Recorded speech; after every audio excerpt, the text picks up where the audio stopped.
daawuñ ko woon def côté mi nga xamante ni moom mooy càmm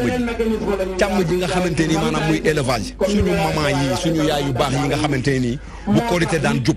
dañuy dem jënd ay ginaar di ko yarantu ndax mun ko jaay ci marché bi ñoom itam feete comme ñëpp ren jii nii elles ont eu tous les problèmes du monde pour écouler seeni ginaar pourquoi esprit bu bon bi ñu dugal ci boppu sénégalais yi naan boo demee Auchan dañ lay may pitax dañ lay may lu kenn xamul loolu mënuñ ko comprendre ñooñu yàqal nañ leen seen liggéey dee ci wàllu mbay mi dana yàq wàllu mbay mi Auchan moom xam nga njéeréer criquet njéeréeru agriculture la virus la ci éleveurs yi kon moom il faut rek mu dégager. commerçant yi di xamle ne taxaw nañ benn kuréel ngir jógeel fi li ni mel ba tax nañuy woo bépp commerçant ngir mu ñëw ci seen xeex bi lee ñoom nag di xamle ne fas yéene nañ teg seen i plan d'action yi nga xam ne am nañ ci yaakaar ci buñ ko tëralee dinañ fi jógeel yéen ci supermarché yi nga xamante ni foqati nañ lépp li nga xamante ni dañ koy jaay ci seen i marché yi léegi. Yama Koli ñu lay jaajëfal bu ñu déplacé ci plateau bi nag ñu am mbégte lool di dalal docteur Mante Mbow du coordonnateur yu cadre yu LDRS les démocrates réformateurs bu président Modou Diagne Fada monsieur Mbow egsi ak jàmm ci waxtaan bi. Merci Mansour ñoo ngi lay nuyu di la sant bu baax di nuyu téléspectateurs yi nga xamante ne ñoo ngi seetaan di nuyu ñëpp képp koo xamante ne rek yaa ngi safoo. Émission question de l'heure xam naa dinaa dellu si waat léegi si kanam pour développement yi. D'accord ni ñu ko waxee léegi rek luy ouverture la rek pour camper un peu le décor actualité la ñu wax. coow juddu ci lu jëm ci wàllu ay multinationales yoo xamante ni dañoo ñëw. investir nag ci secteur tertiaire bi. li ci ëpp yeneen secteurs yi sax donte mën nañoo jàpp sax ñu ngi ci mais lu jëm ci wàllu wile. kuréel gi nga xam ne rek moom lañ dut baaram du ma ko tudd teewlu nga ko léegi ci élément bi gis nga commerçant yi ñaxtu bi nga xam ne ñu ngi koy ñaxtu ndax lu yenu maanaa la ndax am réew mën naa tëj ay frontières am ni dañuy def li nga xamante ni enfermé dans une bulle. ndax loolu yenu maanaa la. Mansour sujet bi nga xamante ni moom nga indi tey. sujet bu am solo la. parce que réew dafa am loo xamante ni moom ci la samp ay moo nekk pilier koomam. et bu nu jëlee li nga xamante ni tey au Sénégal mooy nekk secteur bi employé le premier bi nga xamante ni moo ëpp lu muy employé. agriculture daf ci nekk.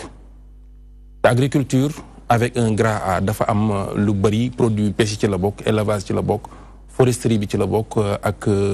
arboriculture bi ak horticulture bi loolu lépp dafa am ay produits yu ci génne. ñooñu nag soo leen amee ci am réew dafa am lu ñu tuddee production soo boosté sa agriculture jàppale ba am production dafa am loo xamante ne nag moo ci war a yokk pour ajouter de la valeur. maanaam nga def transformation doo ko mën a jaay. donc agriculture bi tey am na jéego yu ñu def ba def production mais secteur bi nga xamante ne moo nekk secteur bi ñu war a transformer pour que agriculteur bi moom gis ci boppam mën a jaay foofu dafa xaw a am lu mu sooxee. dafa am nag façon njaayin bu fi nekkoon bu fi nekk ci dëkk yi ñu bari di ko faral di def en général nit ki day dem jënd bord champ. indi ci marché bi jaay produit bi du am benn transformation bu mu def du mën a benn am loo xamante ni dina ci mën a indi valeur ajoutée pour moom mu mën a xam ni li nga xamante ni liggéey na ko dolli na ci dara pour njëg gi mën a yokk. léegi nag Sénégal dafa xaw a sooxe woon tuuti nag ci domaine boobu. ci côté boobu am na ay politique yu ñu def pour indi transformation pour indi valeur ajoutée. maintenant secteur la boo xamante ni réew yi léegi dañoo nekk ci lu ñu tuddee mondialisation te libéralisme la ñu wax. mais su fekkee ni dafa am ci dëkk loo xamante ni secteur la bu am lu mu manqué ay investisseurs dugg ci mu nekk investisseur étranger comme mu nekk investisseurs nationaux loolu dafay jaadu. maintenant le rôle de l'État c'est de protéger les nationaux xam nga ñun boo xoolee ñun suñu parti par exemple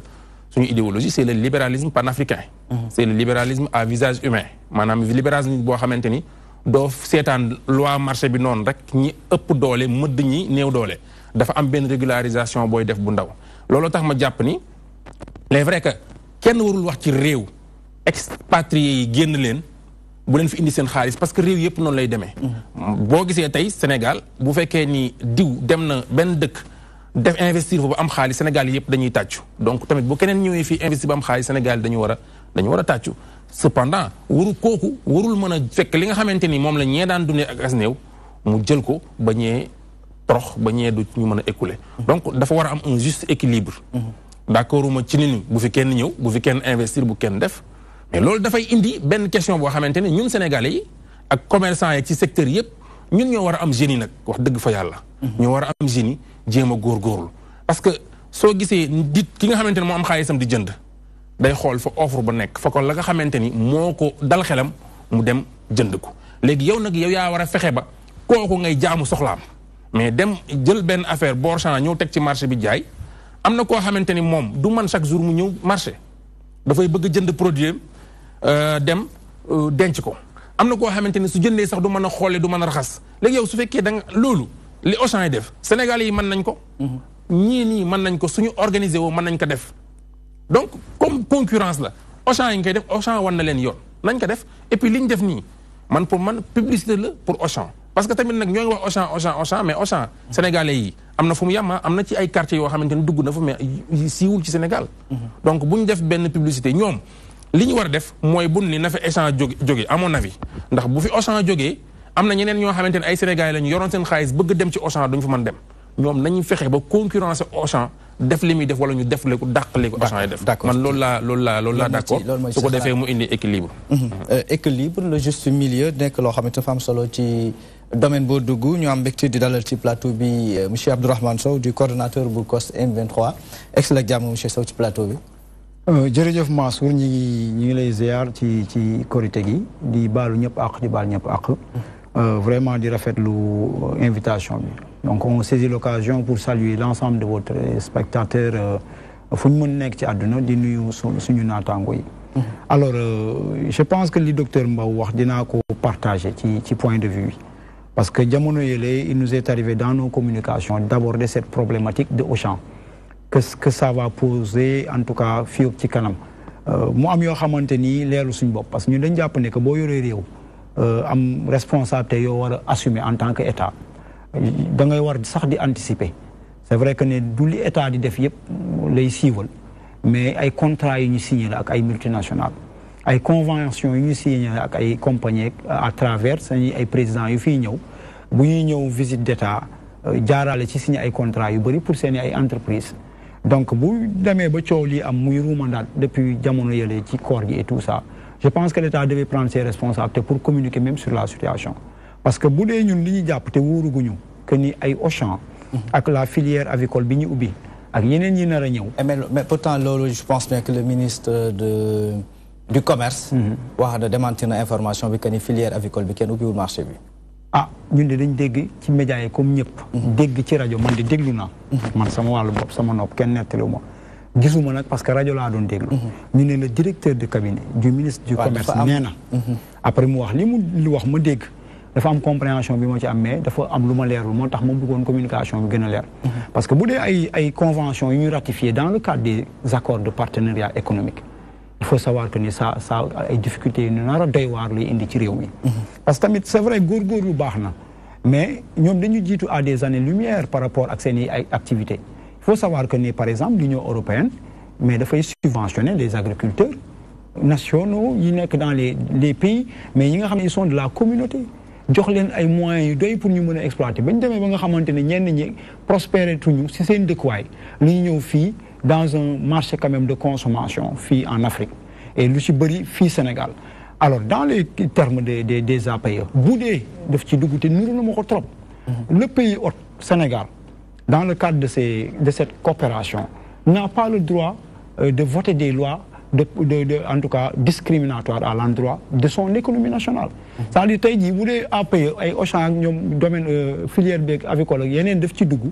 amatuloo sañ-sañ yow Sénégal di voter ay lois yoo xam ne day protéger ce privé local alors bu dee doole yi tolloowuñu pour des gens qui sont subventionnés yow nga ne da nga bëgg yokk le pouvoir d'achat des Sénégalais alors que ñi nga xamante ni ñoom ñoo war a jënd sax ñoom ñooy góorgóorlu parce que si on évoque en tout cas la filière avicole par exemple c'est plus de 50 000 emplois directs et indirects ñooñu boo leen xañee seen dëbal bien que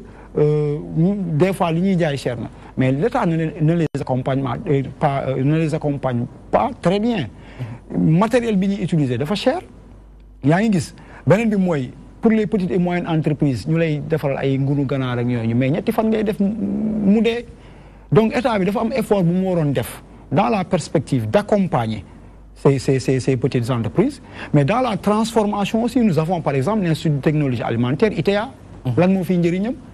ngeen baal monsieur obligé ki koy jiite peut-être ay complaisance la am na ñu ko fa nekk gën koo xarañ sax teguñu leen ci bopp ba ay parparloo fa am donc am nañu ay institutions yoo xamante ni buñ góorgóorlu woon mënoon yokk cette valeur ajoutée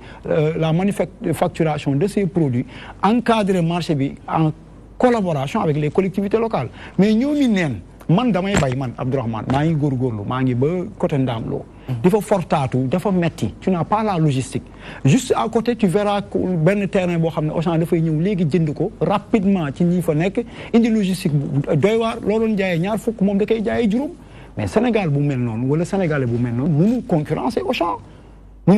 Auchan surtout à plus forte raison bu dee APE la mënuloo signer benn contrat pour protéger ton économie moi je pense que c'est un défi qui est lancé autant à l'État du Sénégal pour moo xam ne lii bu wóyee nit ñi dootu li ñu doon fortaatu as tuut mun mën a jënd di faj seen soxla dootuñu ko mën parce que Auchan boo fa duggee day jaay nettatu Auchan boo fa duggee day jaay suukaru bekk mais li nga xamante nag ñoom moom la nit ñi di jaay ci marché yi boo bëgg bàyyi Auchan à 2 pas mu génn Sénégal yi dañuy teel te quelque part aussi Sénégal dañuy complexé et moi je pense que c'est un malheur qui est bon quelque part parce que quand on appelle les gens à se s'unir à collaborer dans la prise en charge des préoccupations nationales vous verrez que Sénégalais boo ci waxal mu ne la ñoom yi neen ñoom ñëpp a yem laalugu leen li ma père Doudou waxoon benn dof day dugg bu dóoree kii comme que yow laalu la rek doo ci wax dara da ngay gis fii problématique boo xam ne national la nga ciy woon nit ñi duñ ñëw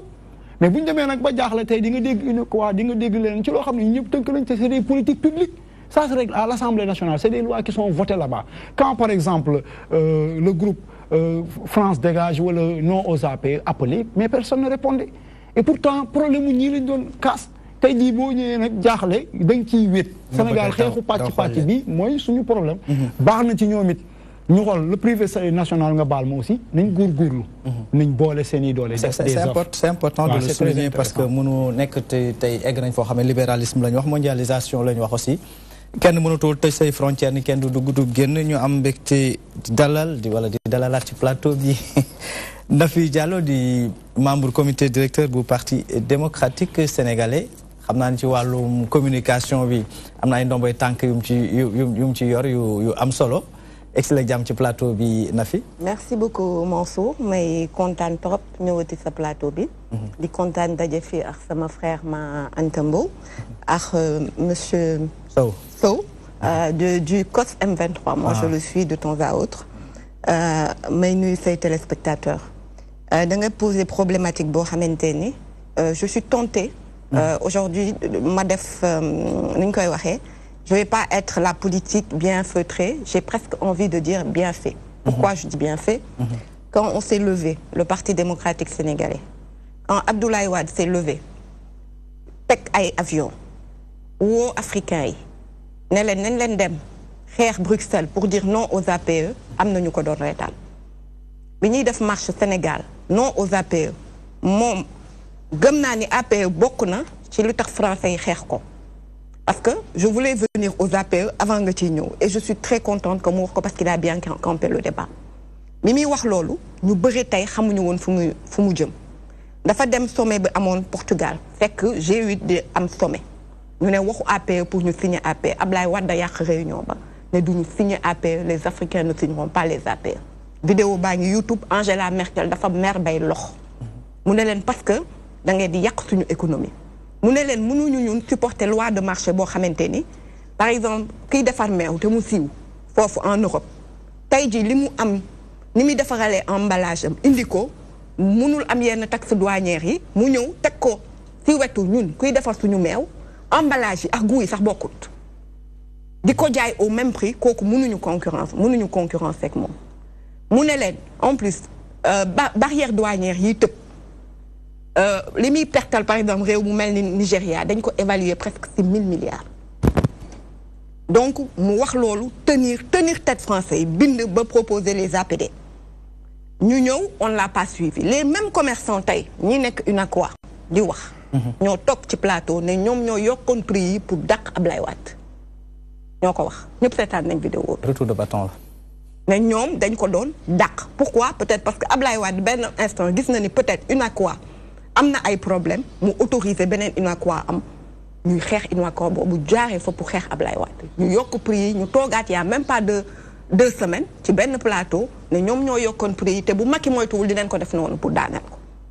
donc ani patriotisme. dañu war a bàyyi Sénégal di xeex selon kii neex na ma wala neexuma dama war a xool le contenu de lu muy wax. C'est un premier problème. Deuxième problème, balaa ñuy wax Auchan man Auchan yitteelu ma fu mu ne nii xam nga lu tax. Total lim ñuy perteloo téléphonie lim ñuy perteloo Orange man ñooñu ñoo ma gën a teg problème suñu question de souveraineté la. loolu souveraineté la tey suñu ay communication warul nekk ci loxo tubaab yi waxatu ko nekk question problème mu tey ji essence bi gaz bi. ñoom déjà ñi ngi am filière bi yëpp mais nañ jël marché public yi jox ko bokk suñu local yi ñoom Elton ak EDK.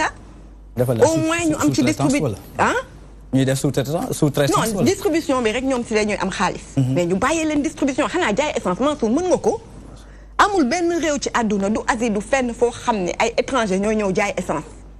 distribution bi dañ koy bàyyee doomu réew mi ñu am ci wéccit. ñu ñëw fii tey ñoom ñoo nekk fii yëpp waruñu autoriser loolu wala ñu wàññi ko. Donc le problème est plus profond qu'un problème aujourd'hui d'agroalimentaire. Le problème va au-delà, c'est une question de souveraineté. Quelle politique Macky Sall a-t-il mis en place aujourd'hui au Sénégal pour xamanteni dina dimbale les autochtones amul demal secteur bu la neex tey ji plus que jamais les Français dansent la pachanga au Sénégal. Ils sont revenus en force. Te man duma incriminer les Français, duma incriminer les étrangers parce que ñoom dañu patriotique. Macron bu ñëwee fii jaay ay entreprise am sénégalaise fayda dong la ki war a am fayda ni moom mooy ki ko naan lii duñu ko def lii la ñuy def ñun itam dañu bëgg nga def lii. ma bëgg également lancer un appel aux Sénégalais lambda. Il faut aussi de la créativité en tant que commerçant. Li nga wax sànq c'est important le produit fini. li ngay offrir au truc loolu c'est important mais loolu foog état dimbale nit ñi woo leen. damay seetaan benn vidéo j'écris toujours je m'en lasse jamais xam nga ban vidéo la mooy Poutine. Mais mu woowee chef d'État chef les plus gros patrons d'entreprise ne leen da ngeen bëgg tëj fii usine du am parce que vous perdez des milliards du ma leen seetaan yéen tëj benn usine. Il me rappelle Karim Wade combattu dafa woo fii ay patronat sénégalais ne leen par force da ngeen di cotiser ñu créer compagnie nationale on a saboté oui dafa teg ni moom lii la dafa teg ni loolu lii la donc nous on mène des combats selon qui est au pouvoir et non il y a des combats de principe. Comme les APE, warul jàll waruñu ko nangu Sénégal ça va tuer dans la zone UEMOA ça va tuer nos économies waruñu nangu également tey jii que lépp lu Sénégal war a am ci souveraineté ñu bàyyee ko les Français. Comment pouvez-vous imaginer une entreprise boo xamante ni c'est une PME ci benn région paumée en France qui n'a même pas 50 employés tu leur donnes le plus gros marché te fii laa ko seetaane lañ ko waxtaane woon mooy Folroche jox leen marché boo xam ni pour ñu taal éclairage public waaye ñun suñu entrepreneurs yi mënuñu ko buñ ko mënul sax da nga leen di utal ku ñu àndal ngeen def win-win donc tout cela c'est une politique publique qui n'est pas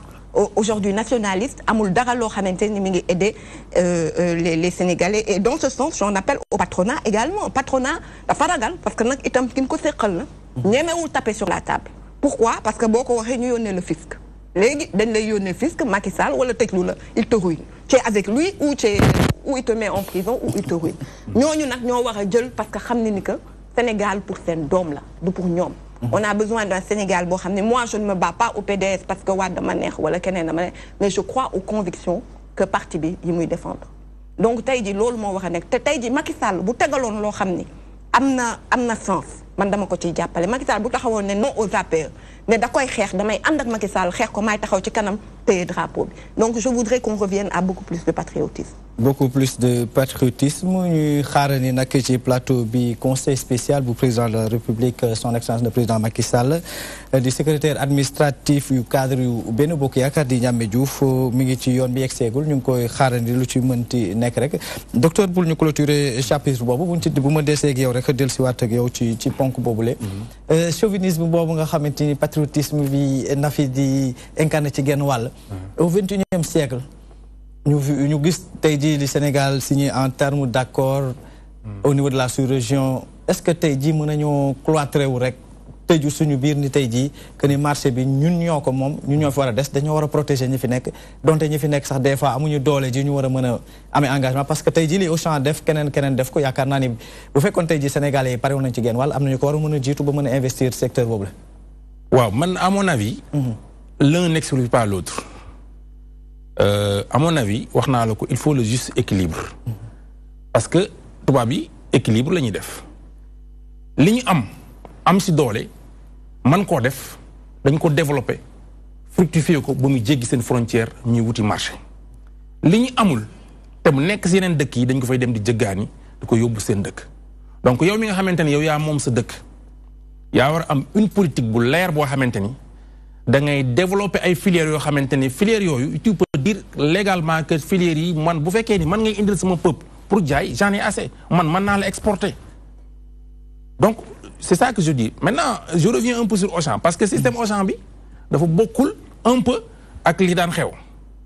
xam nga Abdourahmane wax na ko léegi maa ngi leen di nuyu au passage xam nga soo yàggee def émission doo bëgg a présenter invité ñeneen ñi su la jëkkee jox kàddu. moo tax nuyuwuma leen. mais maa ngi leen di nuyu di leen dalal Abdourahmane di ko suivre di ko jaajëfal. sama sœur Nafi Diallo moom ñoo nekkandoo woon Kër Baye léegi nag ñoo ngi suñu kër. donc pour te wax la ni Abdourahmane nee na léegi nettatu sax dañ koy jaay. waaw mais nettatu ji fu ko Auchan gisee. dafa dem si marché bi gis ni peut-être dañuy jaay nettatu rafetul neexul yow mi jënd nettatu yow mi jigéen bi jënd nettatu di nga jënd nettatu mooy boo demee li nga si dajaat da nga xam ni lii sofa daf doy na waar. léegi nag bu la Auchan ni lay man dinaa la ko raxasal defaral la ko def lu ko ci mbuus ba mu rafet boo ñëwee ma jaay la ko au même prix wala tout laa ci yokk un cadre boo xamante ni moom doom ak doomam ci këram nu muy def. voilà. ñan ñooy jaay araw du chinois yi. waaw.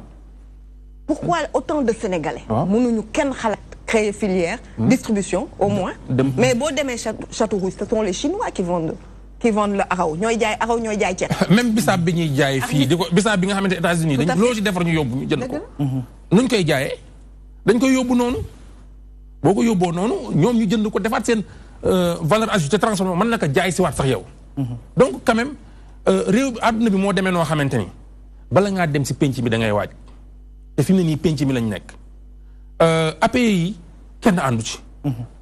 ci mais ñun sax ñun suñu bopp tey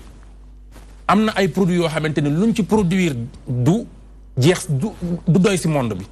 suñu mango bi buñ ko produire du jeex si monde bi suñu bisaab bi suñu pomme de terre yi suñu lépp lañ mën a exporter mais même bu ñuy exporter li ñuy exporter dañuy indi ce qu'on appelle des notifications parce que day am loo xamante ni ay attaques la yoo xam ne dafa am fii te ñun saytuwuñu loolu te boo rombee yenn nombre de notifications yi dañ lay embargo kenn dootu jënd sa yëf donc ñun suñu bopp il est normal que ñu war a xoolaat suñu bopp gën a former waat suñu bopp et puis man je reste sur li ma la wax ñun en tant que état da nga war a créer des champions j'ai pas dit des champignons mais j'ai dit créer ay champions donc ñoo xamante ni tey di nga mën a jaxandu si ñoom te loolu franchement man xaw naa ci clash le président actuel parce que Abdoulaye Wade se glorifiait d'avoir fait des milliardaires man maa déglu Ouattara mu ni bi ma toogee léegi li ma def ci ay milliardaires du jeex mais il faut que nga créer ay milliardaires yoo xamante ni ñoo lay téel yenn secteurs yi yow ñuy téye secteurs yooyu nga mën ci dem concurrencer mais ku fi jéem a nekk di professionnel di protéger nii ni damay toog ci li ma def sa peuple si boppam ñoo dootul gis seen bopp ci li ngay def donc man muy Total muy feneen ak feneen aujourd'hui tamit c'est vrai que Total mi ngi fi mais sénégalais yi ñoo ngi ubbi ñoo ngi jaay ñoo ngi distribuer boo jëlee téléphonie bi est-ce que tey sénégalais yi investir nañ ci téléphonie bi wala investir nañu ci nga xamante ni firme yi nga xamante ni ay multinationales lañu ñu investir ci ba mën a bokk ci conseil d'administration wala ba dugal seen xaalis je vous donne une kii par exemple tey am loo xamante ni moo am Sénégal man je suis dans le domaine de l'agriculture et tey xam naa am loo xam ne am na boroom xaalis yoo xamante ni tey mën nañoo investir foofu mais fu ñu préférer investir fi gën a yomb audiovisuel yor sa télé di capter ay publicité foofu moo gën a yomb alors que on a 180 kilomètres boo xamante ni mën nga fi def maraîchage ci benn largeur boo xamante ni mat na des fois 30 kilomètres boo xamante ni mat na 5 kilomètres aussi nga mën fi def maraîchage bande boobu yëpp boo fa demee ay góorgóorlu la nga fay fekk ki nga xamante ni moom da nga koy jàngal sax les bonnes pratiques agricoles pour mu indi produit bu baax su defee bonnes pratiques agricoles yooyu cinam du ko xaar balaa mu affaire bee ñor mu commencé jaay. moo tax yenn problème yi ñu am ko ci suñ soble yi parce que boo ci biir marché bi ngay gis soble bi def ndox parce que nañ koy bayee moom moo jaaru yoon donc loolu nag daf rôle état daf ci am rôle franchement te état bi si am rôle dafa nekk état boo xamante ni du ñi nekk ci kaw mais ñi nekk ci suuf ba pare comprendre yëf yi ñooy def down up et not up down. boo defee up down li ngay indi nit ñi duñ ko adapté wala buñ ko dee adapté di nga perdre temps alors que suñ ko xalaatee fii ci suuf dem jëli mu dem ci kaw ñu indi moyens yi ñu appliqué ko day dox te kenn du ci am problème ñun ñëpp d'accord nañ de mais tey ñun ñoo ngi opposition di kaas li ñuy kaas nii ñu koy kaasee bu nu changé wul dina nekk pouvoir ñu ne yéen a koy défendre foog défendre ñu ko dañ cee mënu dara réalité bi dabaat réalité bi day dabaat Abraham muy réalité boo xam ne c'est dynamique parce que tey ji li ngay toog di ko ñaxtu ëllëg si biir mën na la fekk tamit ci pouvoir nga gis que ni lii nga doon défendre est-ce que réellement que ni mën nañ ko c'était défendable dans la mesure où tey ji protectionnisme boobu nga xamante ni c'est vrai que dañ koy prôné bari na ci dëkk yoo xamante ni permettre na entreprise locale yi ñu développé wu mais fii Sénégal est-ce que du bu ñu war ñu leen a bàyyi rek ñun en tant que consommateur ñu appliquer la loi du marché comme ça ñu gën cee gis suñu bopp en fait xam nga protectionnisme boobu dafay am approche boo xam ne après day changer la nature dootul nekk protectionnisme mais initiative lay nekk l'État a son rôle créer un environnement favorable n'est-ce pas à l'activité économique fii la nañ ko wax te dee est-ce que état bi góorgóorlu na en amont non seulement avoir la volonté mais la vision aussi ñaata at ñuy jënd netetu bii feebaruñ ci dans ces mêmes conditions Auchan lu bees la ñaata at produit Auchan di jaay nii ñun ñu koy consommer propre à la consommation di ci gis suñu bopp ça ne nous dérange pas alors qu'est-ce que l'État a fait depuis lors il faut savoir que les Sénégalais vivent journalièrement avec moins de même pas 1000 francs par jour 1000 francs boo xam ne ci ngay ndékki ci ngay añ ci ngay reer ci ngay faju ci ngay jàng ci ngay jënd loo sol mais kooku amul moyens financiers yu ko permettre yenn initiative yi xool leen taux de mortalité des petites et moyennes entreprises est-ce que approche bi baax na état fan la ci toll pour les accompagner moi je pense que protectionnisme boobu ngay wax mooy état buy jël am initiative beneen bi la problématique dépasse nos frontières xam ngeen lan la Mansour coow lii yëpp lu ko indi en 2002 quand le président Wade se battait contre les APE ba muy ñëw ba ay 2007 mais le Ghana et la Côte d'Ivoire avaient déjà signé de manière intérimaire ils avaient déjà signé xam nga les présidents africains ñoom ñoo amut fulla ñoom ñoo gëmut seen bopp il y a toujours un maillon faible non mais ils sont tous faibles à la limite pour moi ils sont tous faibles parce que y a un dictat bu fi ne gis ngeen baal ma moi je suis pas un xénophobe je suis pas raciste mais neexul ba neex tubaab yi baaxuñu dañuy tooñ ñaari yoon dañ fi ñëw seen esclavage da ngeen ne keroog président li mu wax on se suffit du dessert c'est-à-dire les présidents africains se suffisent du dessert pas du pas de résistance bi nga xam ne moom moo ñu war a dundal mooy dundal suñu économie loolu lañ koy jël teg ko ci loxo tubaab bi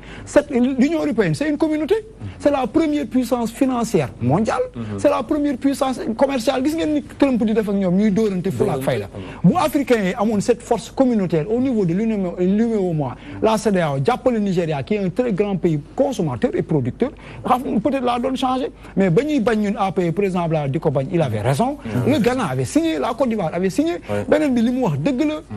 léegi la malgouvernance au Sénégal se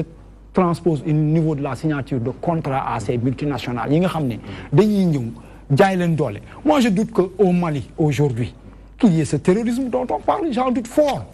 dama ko ñemewulaat mais gëmuma ko pour man ay conflits yu tubaab yi di organiser foofu di rey doomu africains au su et au vu de tous les Africains boo leen demee au Niger ils ont emprisonné 25 personnes de la société civile xamul tax ils ont exigé la transparence dans la gestion des ressources naturelles l'uranium lañ doon wax tubaab yi dañ fiy ñëw noot ñu des fois ñu dugal leen sous le prisme de l'œil nu mu tudd de la providence gis loo leen nit ñu gisul napp ñu ne la boo signé ko gis nga suñu président yi Mansour ñoo ñu indil problème bi et je te dis c'est les APE du yem ci Auchan du yem ci filière avicole ils vont investir notre marché et kii nu mu tudd le kii commercial l'organisation mondiale du OMC dafa napp gars yi ne leen ñii lay demee amul loi protectionniste amul yooyu amul discrimination da nga leen di ëffal ëffal koo xam ne nag dañ ko subventionné. ñoom ils peuvent vendre le kilo de poulet à par exemple 700 600 francs. ñun mi ngi jar 1400. parce que tout simplement li ci gars yi di dépenser. pour mën ko produire ba jaay ko mais ils sont obligés de vendre ça à ce prix donc beneen affaire dafa am dañ ne. malgré nete yu tuy nit ñu koy jaayee suñu marché baaxul. malgré que le service de Auchan. ou bien les autres multinationales moo ëpp valeur. soyons patriotiques. nañ suñu sombi bi. nañu ko gënal ñu xeex. parce que bu ñu xeexul duñ ci génn te nee naa la ils disent qu'ils veulent quand même renforcer le mu tudd en tout cas le pouvoir d'achat des Sénégalais mais pouvoir d'achat bi. mooy ki nga xam ne produire na ba am lu mu def ci poosam. c'est ces 50 000 yooyu ma lay wax c'est ces belles braves dames qui sont au marché de Castor c'est ces dames là qui fële Saint-Louis bu pétrole bi continuer ngeen gis jaaykatu jën yëpp war nañu mën a disparaître. ak ñiy dugg ci chaîne de valeur yi parce que jën yi day daw parce que ni ñuy exploiter les effets sismiques mën na loolu yëpp vision la loolu yëpp dañ koy waxtaanee moo tax ñu bëggoon ca njëlbeen. waa ji di dialogue waa ji di naxaate. di signer ay contrats. D'accord. Quelles sont les conséquences et ça va continuer. mais comme ni ñu ko defee j'en appelle à la solidarité nationale quand même. solidarité nationale ñu clôturer chapitre boobu. donte dañuy wax état continuité la Abdourahmane daf ko wax léegi ni solidarité la boo xamante ni ba ci woo Sénégalais yëpp ñu taxaw ci volonté politique vision la. ñu jàpp que ni ci genn wàll am na loo xamante ni dinañ buñ ko waxee Sénégal dinañ leen ci joxuñ baaraam ci genn wàll na fi contrat yoo xamante ni dañuy jàpp ay contrat léonin la yoo xamante ni dañ ko fi jotoon signé le cas le plus patent mooy lu jëm ci wàllu autoroute à péage bi tey ji coow li ci am lépp. waaw avant may ñëw ci autoroute bi dama bëgg wax ni tey ji man je suis plus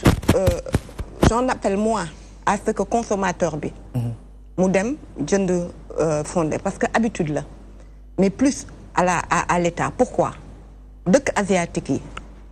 j'ai été très impressionnée par un pays comme la Malaisie 81 amul aéroport tey c'est la 9e puissance au monde xam nga ñoom luñ fuñ ko jàpp ils ont renforcé les PME PMI ci loolu rek lañ ko jàpp ba créer nag ñu commencé def ay consortium ay multinationales ba pare nag xaw a renfermer ku tudd Mahathir amoon vision daal di taxaw daal di ne ONG yi di ñëw ak naan ay vive les homosexuels ak du suñu culture ci biti gouvernement ñun musulman lañu dañuy muuru waaye ku ne am nga droit sa diine c'est-à-dire il a imposé une vision ba pare voilà ne buggul gis FMI ak Banque mondiale ñëpp ci biti je vous donne rendez-vous dans 25 ans mooy Malaysia 2022 egg nañ ci bu yàgg avant ñu yegg ci année 2000 yi donc vision politique la mais donc pour les un contrats dafa nak na fi pour un état bu ñu xoolee suñ configuration état yi nga xamante ni à cause de la balkanisation politique yu jëm yooyu néew doole goo xamante ni politique yooyu nga wax yaakaar nga c'est applicable ci suñu oui pourquoi parce que ces pays là ils étaient beaucoup plus comment dire je veux pas dire vexés c'était vraiment de petits villages nekk ci des zones marécageuses yoo xam ne amuñu sax ñun li ñu am ay bord de mer amuñu loolu mais c'est des gens politiques boo xamante ni ñoom ñoo leen rawoon diwtiir bi foofu ñoom ñooy premier exportateur liñ ciy def kenn xamu ko kenn xamul lu ñuy def ci diwtiir bi tey ñoom ñoo koy jaay àdduna te ñun ñu ëppale leen diwtiir foog naa wala ñu war leen ko gën a mën a jaay avec la Casamance donc vision politique la d'abord nga yar ci les enfants depuis l'école ñu xam lan la parce que man nga fekk ma tey ji bëgg changer sama rythme de vie dina métti par contre buñ ma yaroon ci loolu depuis ma nekk xale comme font les petits chinois les petits malaisiens les singapouriens ñu yar ma ci benn gis-gis foog naa bu ma màggee day gën a yomb il faut qu'il y ait une vision politique forte pour cela et je suis d'accord il faut qu'un pays crée des milliardaires pourquoi parce que tey ji quand on parlait à l'époque ironiquement ay Serigne Mboup tey ji benn PDS nekkul ci Serigne Mboup quand on parlait de Cheikh Amar ñu ngi continuer di employer des centaines et des centaines de Sénégalais benn Sénégalais nekku fa j'ai été présente Serigne Mboup di témoigner dans une chaîne si kii mu ne président Wade li ma ko jàppee daf ma woo ba ma ñëw mu ne ma dama bëgg ngeen res bateau nga def navette Dakar Casamance mu ne ko président man loolu ñemewuma ko attanuma ko mu ne ko pourquoi nga foog ni chinois bi attan na ko wala français bi yow laay jox kii bi débrouillez-vous xool leen réfléchir et proposez-moi quelque chose moo ko témoigner ñëpp di ko gis ci télé bi donc c'est ça qu'il faut aujourd'hui et en même temps également essayer de communiquer et de faire comprendre aux populations que politique bi baax na amul ni politique bi moo ko teg soo ko teg wala maa anta waruma xool loolu war naa mën a jël loo xamante ni moo ci baax ñun ñëpp ñu bokk ko mën ko développer léegi pour revenir au contrat pardon au contrat soi-disant léonin ñun ñoo ñëw fekk fii sous le régime parti social au contraire des contrats léonins notamment avec la SONES etc yu bëri ñun ñoo ko fi dindi on parle de contrat léonin sur l'autoroute à péage te li ma jaaxal maa ngi koy wax ba ki dem un ami qui est dans le truc kenn ci ñoom gisul contrat yi gisul avenant yi kenn ci ñoom Mansour est-ce que tu sais ce qu'il y a dans le contrat non tax ñu laaj ñu publier voilà et déjà les montants que j'entends dire un peu partout les montants ne comprenaient pas que l'autoroute nous on est venu on est arrivé au pouvoir on a trouvé un pays bon le premier défi du président Wade c'était la circulation il me souvient que quand j'étais jeune j'allais à Notre-Dame à l'école je quittais chez moi j'habite Gibraltar à 7h du matin pour dugg 8h ngay taxaw di ram on perdait 200 milliards par an ci circulation dañu mujjoon mel ni Lagos ton premier défi c'était ça aujourd'hui li ñu waroon def sur tout le nu mu tudd toute l'autoroute ba léegi plan yi yeggul est-ce que xam nga ni fii permanence PDS nekk ci suuf dañ ko waroon bëtt les plans sont là gis nga Mansour il faudrait nga toog inviter un Amadou Racine Kane nga poser ko ay questions mu génneel le contrat yi ngeen waxtaan et vous verrez vous serez très surpris ba pare li ñuy wax ci prix yi c'est pas vrai parce que ce qu'il fallait englober la ville était fépp lañ dëkkoon pour ñu bëtt autoroute bi xalaat leen ni ñu ko étendre fépp la ñu dëkk donc on a payé les gens le président Wade tenait ñaata avenant la def ne leen lii ngeen leen di fay ñii mënuñu dëkki feneen te amuñu feneen fu ñu dëkk yokkal leen c'est parce qu'il n'est pas le cas monsieur va truquer mais aujourd'hui avec les gens que j'ai vus hier réclamer pour ñu jox leen ci seen terre bi donc c'est tout ça qui comprenez c'est pas un contrat léonin encore une fois est-ce que ce qu'on laisse dire dans la presse et ce qui est exactement est vrai il faudrait aujourd'hui que le gouvernement nous éclaire à ce moment-là PDS dina leen tontu parce que ñun loolu la ñuy xaar ba ñu tudd ñu ci bu ñu ci tuddee on va sortir les contrats et les avenants inchallah et je l'avais dit dans une autre émission nee naa leen fexe leen ba bu leen ñu ci tudd bu ñu ci tuddee dinañ génne ñun lu ñu def suñu ay plan lan la ñu proposé woon fan la ñu waroon yegg à l'orée de 2021 ci génne de autoroute bi waroon dem ba Lompoul etc qui devait être la nouvelle ville d'accord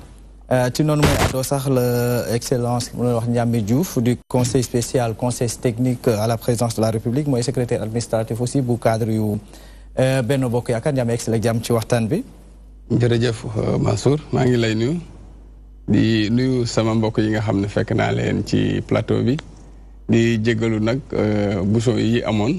yàlla xam na ne depuis 18 heures maa ngi ci dafa mel ni ñëpp dañoo teggi jël VDN bi donc maa ngi jégalu vraiment ci retard bi di nuyu sama mbokk yi ñi moom wax dëgg yàlla samay mbokk lañ ndax tàmm naa di leen di gis ñuy sama jigéen ñuy daje si plateau yi Sow également ma anta moom sama xarit la donc au-delà des plateaux sama xarit la maa ngi leen di nuyu bu baax a baax fi nga accès duggaguñu dans le vif du sujet ci la bokk sax ndax question d'actualité la ñu wax question de l'heure la ñu wax dañu gis benn jafe-jafe boo xamante ni am na ci diggante ñi nga xamante ni ñu ngi ci wàllum secteur informel bi ci genn wàll muy ay commerçants yoo xamante ni ñu nekk UNACOIS jàppoo ñu taxaw ni tey ji nguurug Sénégal da leen seetaan ak li nga xamante ni mooy waa Auchan ci genn wàll ñu doon waxtaan nag volonté politique la protectionnisme lépp jot nañ ko fi tudd ci genn wàll tey ji taxawaayu nguurug Sénégal par rapport ak nationaux yi. jërëjëf Mansour c'est vrai ni nga ko waxee question bu am solo la ndax li mu ëmb d'abord ak ñi nga xamante ne dañ ci bokk maanaam li tubaab di wax les acteurs donc boo xoolee li mu ëmb ak acteurs yi ko seq loolu moo tax question bi am solo c'est vrai aussi déglu naa seen porte-parole ci ab commerçant yi ñu wax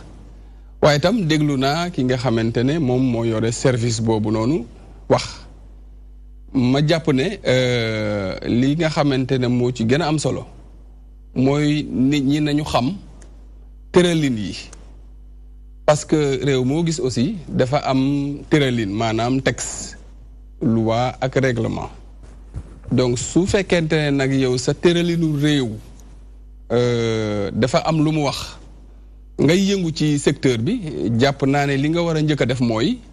nga xam tëralin yi d'abord léegi nag boo xamee si tëralin li ñu wax ak li ñu tere bu boobaa nag yow di nga mën a xam yow lan mooy sa droit ci biir tëralin boobu ndax bu ma dégloo bu baax ki nga xam ne moom mooy yore service bi ci ministère du commerce dafa ne exclusivité amul ci wàllu commerce donc en tout cas ci domaine boobu noonu nga xam ne domaine boobu la commerçant yi doon yëngatu donc ça veut dire quoi ça veut dire que libéralisation moo fi nekk donc libéralisation li muy tekki mooy su fekkente ne am nga sa produit da ngay ñëw ci marché bi di jaay comme keneen di amee produit am ñëw ci marché bi di jaay donc ñëpp a ci yem amaana nag bon boo ko jëlee méngale ko comme waaw loolu ci loolu laa bëgg a ñëw amaana nag bu fekkente ne marché bi tam est libéralisé am na ay règles standards yoo xamante ne dañ koy régir foo dem muy secteur u lamb muy secteur beneen am na ay règles yu fa nekk léegi nag xëy na li ci nekk jafe-jafe mooy boo jëlee lamb bi koo xamante ne ku mel ni man yaa ngi def moto 100 kilos nga bëgg a sóoru Bombardier wala nga bëgg a sóoru keneen xëy na jafe-jafe yi foofu lay nekkee ma jàpp rek ne ci wàllu question bu précise boobu noonu ñu yëkkati je crois que war nañu waxtaan xool ku nekk lan mooy sa gëdd en tout cas je pense que loolu valeur u Sénégal la toog waxtaan mais bu fekkente ne nag ci wàllu volonté politique bi nga xamante ne moom nga junj yaakaar naa ne kenn du yore réew alors di fexe loo nga xamante ne day faagaagal sa nationaux doo yore réew ba pare di fexe lu faagaagal ñi nga xamante ne c'est des acteurs économiques nekk ci réew mi dama jàpp ne difficulté bi mooy loi yi règlement yi nga xam ne teg nañ ko te ñëpp daal yemuñ ci bokk gis-gis yemuñ ci assimilation même niveau d'information dama jàpp ne question précise boobu noonu loolu am na ci léegi nag bu loolu passé ñu teg difficulté yi après waxtaan ci mbir mi dafa yemul peut-être ci secteur d'activité boobu ñu wax léegi sànq ñu ngi koy wax na fi mi ngi koy junj ba ni tey jii ci secteur télécommunication c'est pareil bu ñu demee ci BTP bi aussi dañuy retrouver même tey dem nañ ba télécommunication je prends l'exemple de Excaf aujourd'hui wax nañ que ni tey jii am na benn filière boo xam ne tey mi ngi koy menacer Star Times di benn kii boo xam ne ay chinois la ñu ñëw décodeurs yi nga xam ne exclusivité notion d'exclusivité bi day ñëw parce que état du Sénégal moom moo signé ak moom benn partenariat ni ko lu jëm ci wàllu télévision numérique terrestre yow yaa gagné marché bi nga investir ci say somme tey jii si on laisse aujourd'hui à des étrangers le soin de venir yow fooy jaayee décodeur 5 000 wala 15 000 francs ces gens-là le vendent à 1 500 francs say nationaux ñooñu bu ñu dee foofu yow am nga ci responsabilité bu rëy. mooy li ma wax sànq rek li ma njëkkee. damay delluwaat ci tëralin yi. parce que xam naa ne li ngay wax noonu liiruma contrat bi xaw ma lan moo ci nekk parce que du sama spécialité. li ma xam mooy secteur boo jël am na tëralin yu ñu fa teg. te tëralin yooyu jàpp ma ne. état dina def ay tëralinam ba pare ñëw di ko jalgati. gën ko fiyola ko. rawatina nag di ko jalgati. jëmee ci nga xamante ne ay doomu Sénégal la di leen di faagagal loolu état du ko def. donc jàpp naa ne secteur boo jël rek nañ njëkk a xool tëralin yi bu fekkente ne tëralin yi nag respecté nañ ko ñu xool nag ñi nga xam ne les acteurs naka la ñuy évoluer ci tëralin boobu. parce que wax nga ko léegi ci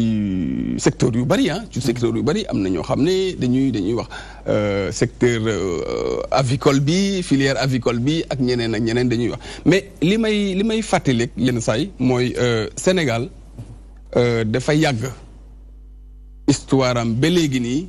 ñu am lu ñuy mébét te mënaguñ ko jot muy industrialisation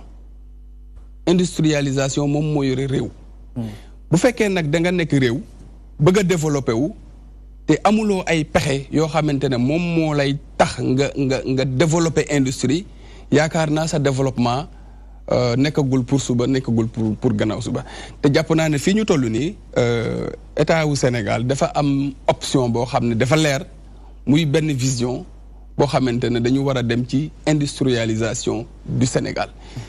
industrialisation nag dafa au moins am na ñaari pàcc yi nga xamante ne au niveau national mais également étranger yi nga xamante ne dañoo war a ñëw parce que nag nañ ko wax aussi réewu Sénégal nekkul réew boo xamante ne dafa ferme wu entre quatre murs monde bi moo demee noonu mënatuñ ko sax dafa mënatul nekk c'est de l'utopie. état boo jël muy wàllu Afrique muy wàllu monde bi dafa ubbeeku léegi kay yow yaay def say pexe pour que ubbeeku boobu noonu bañ a am impact négatif trop ci yow sa acteur économique ci sa politique ak yu demee noonu waaye nag étranger yi moom ala fala buda danañu ñëw fala buda tam danañu def seeni investissement parce que li nga xamante ne aussi dañ koy fàtte souvent mooy que Sénégal dafa am ressource boo xam ne dafa raar boo amee ressource boo xam ne nag dafa raar ay la yëwan nit ñi dañ koy seet si muy jàmm ji ñu am dafa nekk ressource bu raar à telle enseigne que chinois beeg ivoirien beeg congolais beeg keneen ak keneen dañuy bëgg a ñëw parce que boo waxee investissement quand même dafa laaj dal dafa laaj jàmm parce que booy wax investissement rek dafa fekk jàmm am booy wax investissement dafa fekk dal am dal boobu ñu am nag jàmm jooju ñu am moom moo tax investisseurs yi di ñëw te jàpp naa ne loolu tam lu ñu war a rafetlu la lu ñu war a gën a dëgëral la léegi nag ñun Sénégal naka la ñu war a taxawoo pour que nag jàkkaarloo ak ñooñu du doon jàkkaarloo xeex waaye jàkkaarloo jëflante ci wàllu commerce li tubaab di wax concurrence saine pour que ku ci nekk nga mën see tiire li nga xamante ne moom mooy sa bénéfice yaakaar naa loolu moom moo ci am solo pàcc bu njëkk ci waxte waa APR maak APR du ñu juboo c'est justement kii Yawou Dial du songu Bombardier c'est cette image booy jiite da nga war a oser parce que si on nous a mis dans l'histoire religieuse David et Goliath c'est pour un sens aujourd'hui waruñu mën a taxaw rek ne dañu tuuti on ne deviendra jamais grand waruñu songu ku grand c'est là où moi j'ai un problème avec la vision de l'APR je ne suis pas d'accord nit bu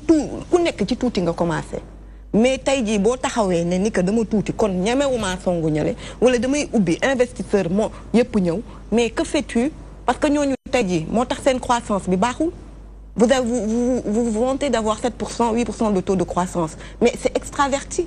aujourd'hui ce qui compose la croissance yëpp mooy génn ci réew mi Sénégalais bi du ko yëg et c'est cette partie de la vision de l'APR bon moo tax d'accord ma ak yéen aujourd'hui investisseurs yooyu ngay wax bu ñu créer fii itam xaalis dañ koy génne le soir ce que Ablaye Wade disait toujours dañuy ñëw suñu réew liggéey à 13h nos banques à 18h ça va dormir dans leurs banques à l'étranger c'est cette vision là cette approche là que j'aurais aimé que l'APR revoie qu'on soit un peu plus sénégalais. Mansour yaakaar naa sama sœur Diallo Aminata Diallo Nafissatou Diallo comprendre bu baax peut-être sama idée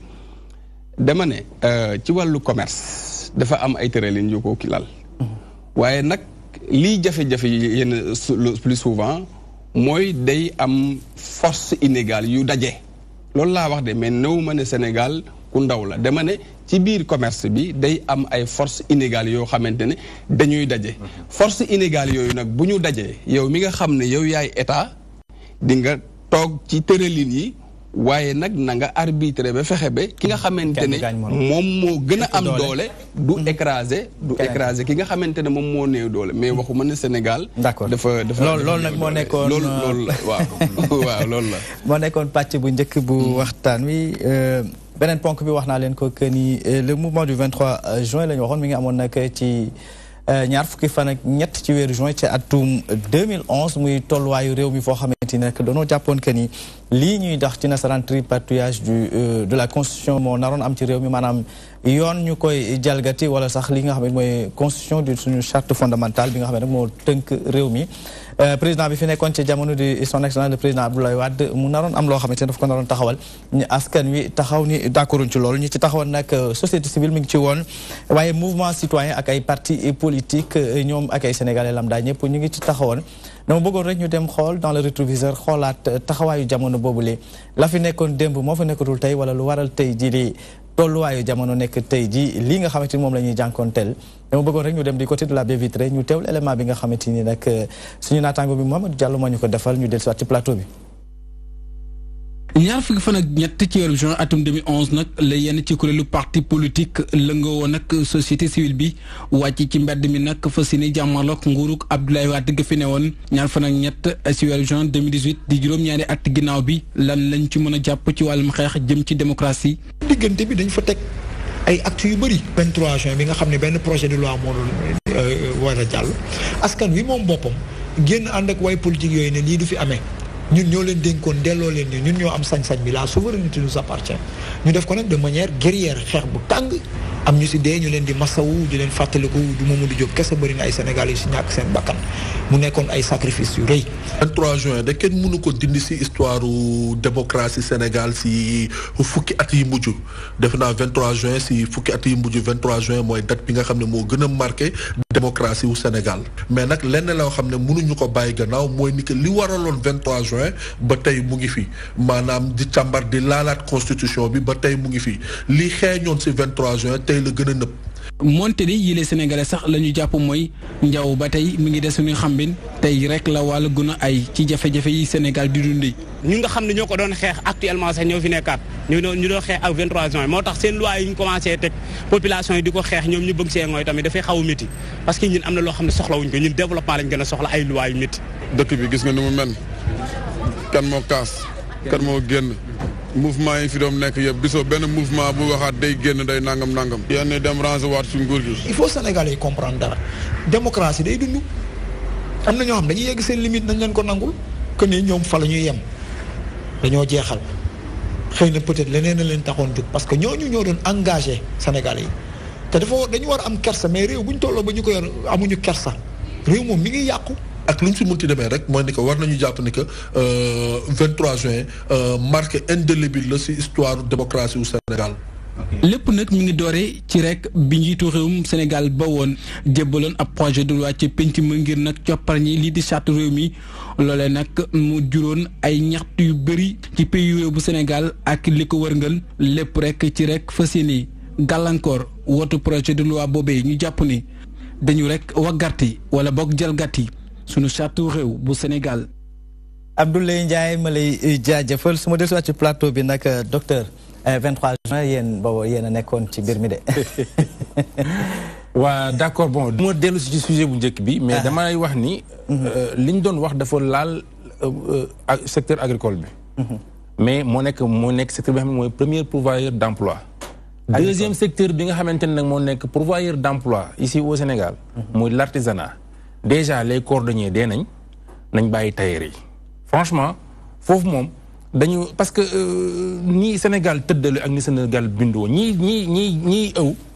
ak ñi nga xamante ne tey jii ñoom ñooy ñaw ñooñu boo leen dindee loolu dara lu ñu mën a def amatuñ cosaan la sax cosaan la ci parce que suñu affaire yi dañ faaw ñu bàyyi ñuñ koy ñawal te chinois bi ak keneen ak keneen si yam ay sioniste lañu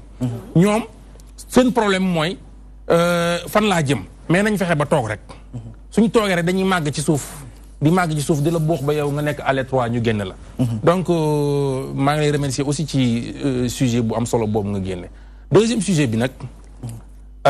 wax nga dëgg ñun ñoo fi nekkoon ak suñu kilifa Abdoulaye Wade muy koo xamante ni ñun ci suñu parti en tout cas mooy référence su ki nga xamante ni moom la ñu àndal muy Modou Diagne Fada te ñun dañoo dem ba suñu parti sax daf ci am charte yi dañ ni képp koo xamante ni wax nga Abdoulaye Wade lu ñaaw mën na nekk motif d'exclusion suñu doomu baay yi nga xamante ni ñoo bokkoon kër gi nag tant que waxuñu dara duñu wax dara waaye ku ni cooy ñun la gel loolu moom dafa am solo ci le président Abdoulaye Wade maintenant pour ñu wax ci mouvement yi ak 23 juin faaw ñu placer ko ci contexte ci jeunesse bi man nag dama koy am benn contexte politique bu ma koy def benn contexte économique ak benn contexte boo xamante ni yooyu yëpp dafa aboutir ci ñu baal ma ko ci ay loo xamante ni ay nar la yoo xamante ni dañ ko tegoon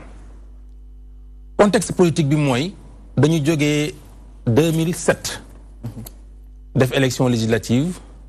am opposition bu boycotté nekkuñu assemblée bokkuñu ci nguur gi out complètement de ce qu'on appelle les institutions étatiques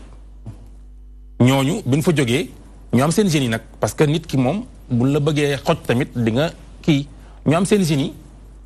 teg li ñu tuddee les assises wut seen peuple tuddee ko le peuple des assises wut seen affaire mais assise boobu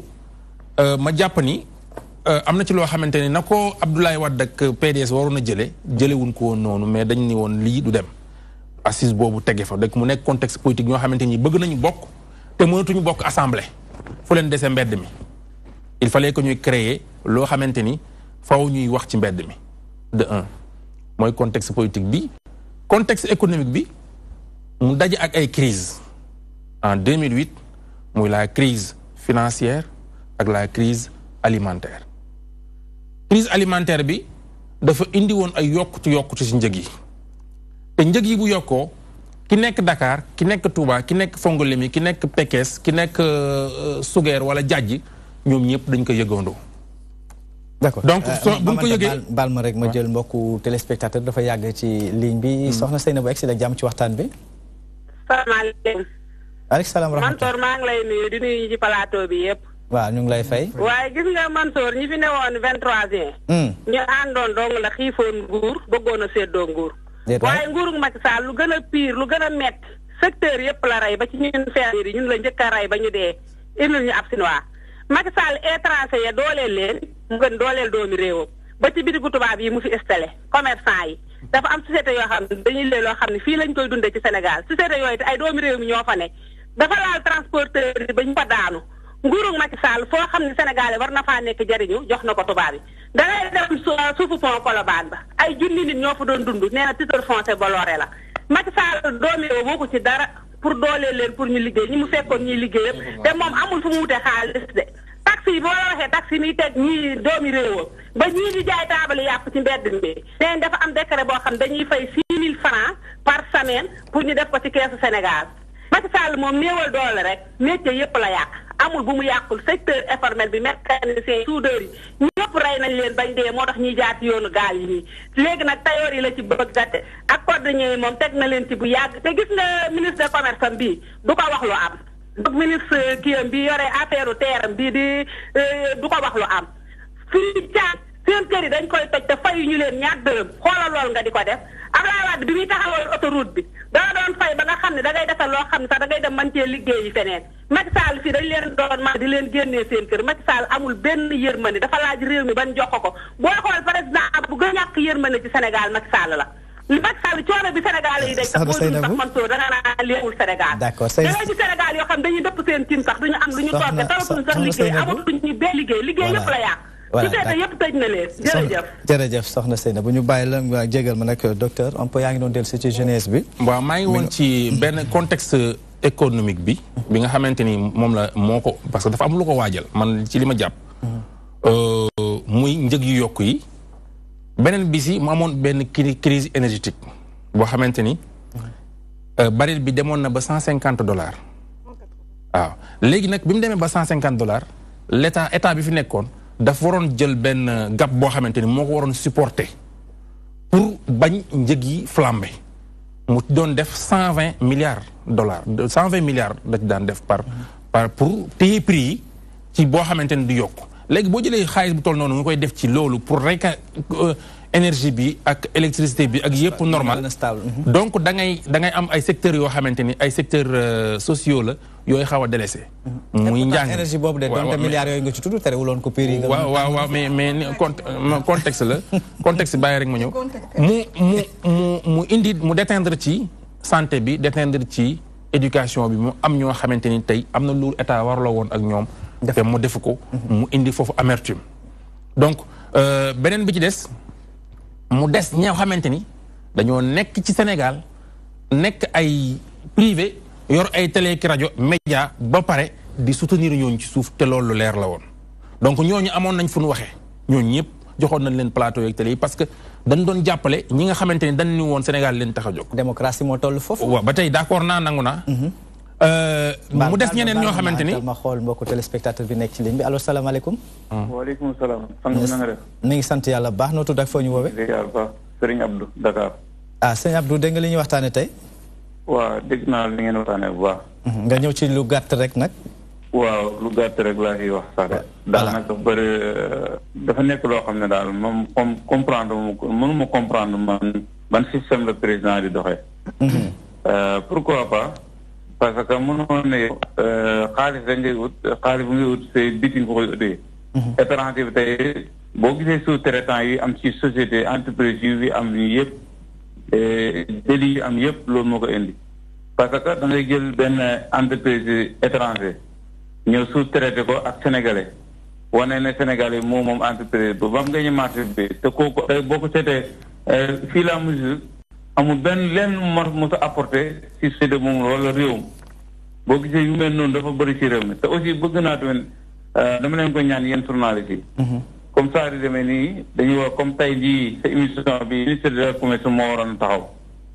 ministre de commerce Sénégal moo waroon taxaw. ñëw toog ak yow ci plateau bi. nga laaj ko question yi mu répondre population bi yan critères la joxe marché yi. surtout marché yi nga xam ne commerce bi Sénégal yi dañ ko téye naka la Sénégal bi mën a jëriñoo ak naka la Sénégal bi mën a loroo. ban sécurité ban protection lañ def pour ëllëg population Sénégal bu ñu amee jafe-jafe ci seen liggéey lan la ci état war a tawee waaye taxawee population taxawee étranger bi moo gën a taxawee Sénégalais bi. loolu mooy problème bi. sëñ Abdou voilà ñu lay jégal yaakaar naa ni kàddu yooyu nga wax am na solo ndax léeg-léeg ñun ñi nekk ci kuréel yi rawatina nag ci privé bi dinañu jafe lool interlocuteurs yooyu ngay wax ñu am leen dañ leen di woo du ñàkk leen a woo sax moom mooy am mais dinañ leen woo ci ndaje yu leen mel ni li waaye peut-être configuration bi moom moo leen arrangé wul waaye jafe na lool ngir ñu mën leen am ci plateau yu mel ni li ñu nag suñu wàll dañ leen koy ubbil saa su nekk rek ndax liggéey bi égalité équité tamit la ñuy wax fexe ba képp mën a gis ku nekk rek mën a gis sa bopp ci li nga xamante ni la ñuy mën a def docteur ma bàyyi la nga daaneel ci lu gàtt rek mu am aussi ay nit ñoo xamante ni ay boroomi xaalis lañu nekkoon bitim réew indi seen xaalis am nañu peut-être lu Ablaye Wade di def te neexu leen ñooñu nag ñu toog di financer parce que boobu financement amoon na tey feeñ na ci kilifa goo xamante ni wax dëgg yàlla nawoon nañ ko te moom moo wax ni la mu jël da koo indi pour financer ay mouvement yu fi nekkoon kon mouvement yi amoon nañu financement loolu lépp bi mu amee maanaam dañu dem ba Sénégal parce que kenn ku ci nekk am nga loo xamante ni bu nu wootee di nga mën a wàlliyaanee loolu mu de am nag beneen contexte boo xamante ni boobu nag suñu papa moo ko tegoon. parce que beneen bi ci dese mooy Abdoulaye Wade moom ci bourbier boobu ak tàng xol nit googu wax dëgg yàlla mu ñëw ñu ko doon jiiñ projet de dévolution monarchique mu def loo xamante ni ñu si bari si suñu biir sax àndu si woon mais dañ ko daan waaw d'accord rek dama ne la ñu si bari si ñun ànd ñu si woon mais ci parti nga nekkoon parti buñ la minoriser la majorité ba ànd da nga cay ànd kon démocratie interne au sein des partis politiques démocratie interne moo tax parce que dañ la minoriser majorité bi dañ cee ànd yow àndoo ci kon démocratie interne am na donc loolu bu amee bi mu amee nag léegi mi ngi mel ni nga tegoon sa kii ba war a kos Abdoulaye loolu teg brin bi fépp tàkkandoo léegi nag tey fi nu ñëw fi nu agsi tey wane na ni ña nekkoon ca mouvement yooyu am na si ñoo xamante ni jàlluwaay la ñu wutoon dama yeggale ci laa bëgg nga ñëw après dinañ ci ñëw sax dama doon bàyyi nga def jeunesse bi tey ji fi ñu ci toll dama bëgg ñu def background ñu xoolaat tey ji fi ñu ci toll dama lay joxaat kàddu gi ñu yegg fi ñu ci toll bu ma joxee Abdourahmane parce que dafa bari loo xamante ni interpellé leen ci genn wàll yéen bi ngeen dugg ci mbir mi baal ma rek bala ngay kii àddu ma jël mbokku téléspectateur bi nekk ci leen allo salaamaaleykum yàlla na ñu ngi lay delloo ziar. sant yàlla baax dégg nga li ñuy waxtaanee noo tudd ak foo ñu woowee. Dame Diop laa tudd di wootee Wakam. waaw d'accord dégg nga li ñuy waxtaanee Dame. waaw waxtaan bi de am na solo trop mais itam xam naa distraction daal. ci wàllu otaal yi wax dëgg yàlla doy na waar daal. gis ko trop métti na itam aussi ci commerçant yi. en tout cas li ñu ci mën a jàppale daal ba ñu gën a am ci yaakaar daal di dina baax trop parce que ni ñu taxawee suñu côté daal doy na waar daal ci commerçant yi doy na waar trop sax. d'accord doy na waar dégg nañ la. waaw parce que boo gisee ñu def distribution sari osa ab dégage peut-être jaaxle la ak bëgg ndimbal. ñu ci waay mën a jàppale itam ba mu gën a am ci ñun daal dina gën a baax. d'accord voilà ñu lay jaajëfal jërëjëf nga nuyu ñu waa Wakaam Abdourahmane yéen bi ngeen di ñëw. déjà jeunesse u COS M23 bëgg nañu ko xam parce que M23 su ma juumulee amoon nañu porte-parole je pense mais kooku tey jii mi ngi ci biir circuit bi avant muy jógee foofu des fois am ku mu fay bàyyi yéen ngeen génn ci mbir mi taxawal seen ngeen wàll seenu xàll. mais déjà li la yëkkati woon ci mbir moomu par rapport ak analyse Mame Anta bi fan ngeen ci gis seen bopp yéen baal ma rek ma jël mbokku téléspectateur allo salaamaaleykum. allo salaamaaleykum. waaleykum salaam. soxna si noo tudd ak foo ñu woowee. maa ngi tudd Mariam Soda Ndiaye. Mariam Soda bokk ci société civile su ma jumulee. voilà. Mariam dégg nga li ñu waxtaanee tey. waaw ñu ngi saluer déjà question de l'heure parce que c'est une émission qu'on suit tout le temps. D'accord da ngay wàññiwaale tuuti nag télé bi Mariam. wàññi sa télé bi tuuti. di féliciter suñu président Abdourahmane Sow. parce que moom mooy suñu leader déjà. di wax tamit benn précision chaque fois nit ñi dañuy cos di ko yóbbu au masculin mais cos féminin la da ngay dégg ñuy wax le cos. donc cos c'est la commission d'orientation stratégique du mouvement du 23 juin. donc il faut le conjuguer wala il faut le mettre au féminin. beneen bi mooy on salue la constance, l'éthique et la détermination de ce mouvement là. parce que ñun le 23 juin dafa nekk réceptacle boo xam ne ñun ñëpp suñu engagement citoyen si la démarré. parce que à un moment donné on avait dit non il faut pas toucher à notre constitution. Depuis lors Abdourahmane avec tous les citoyens ñi ngi dans cette démarche là de constance, d'éthique et de détermination. Man le 23 juin j'ai vu votre titre parce que en fait, mouvement du 23 juin, engagement et désillusion. Est-ce que, discours bi homme politique habitué, est-ce que Sénégalais demuñu ba dañ ci sonn plus raison pour laquelle amatul engouement bi wala est-ce que nekkul Sénégalais ils sont pensés à un moment donné que la société civile comme les hommes politiques ont déçu parce que gis nañ fi ñu bi mouvement du 23 juin dafa nekk benn genre passerelle benn pont bu ñu aw pour mën a am nombal tànk pour mën a on les appelle même am ñoo xam ne utal nañ ay tour des dames de compagnie wala du genre donc beneen bi mooy nos leaders ont beaucoup de caprices aujourd'hui au lieu de se liguer autour de l'essentiel ils ne le font pas ñoom ñëpp dañu nekk ay rivaux ñoom ñëpp perchoir bi li visé te kenn du mën a def la place kenn du def don de soi pour les réelles questions du Sénégal donc loolu moo nekkoon les quelques contributions que j'avais